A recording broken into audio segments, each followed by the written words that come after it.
বন্ধুরা সবাই কেমন আছেন? আশা করি আল্লাহর রহমতে ভালো আছে। আমরা আছি নোয়াখালী শ্যামবাগ। আমার এই প্রিয় চাচা, ওনার ঘর বাড়িগুলা এখনো ডুবে আছে।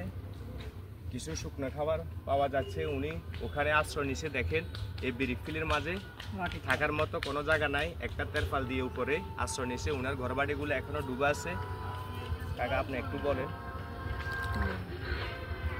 কি অবস্থা আপনার বাড়িঘর?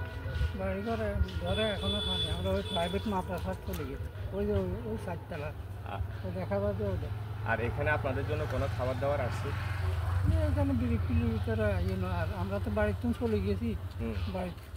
বাড়ি ছিলেন না, এখন আমরা এখানে অবস্থান নিতেছেন না? বিরিকিলের মাঠে এখানে আশ্রয় নিছে ব্রিকফিলের মাটির উপরে। হ্যাঁ, ওই পাশে ওই ঘরেটা না, ওই পাশে ওই তার ফেলালো ওইটা না, হ্যাঁ। পাশের যে বাড়িগুলো ডুবা। এখানকার মানুষ অত্যন্ত কষ্ট আছে।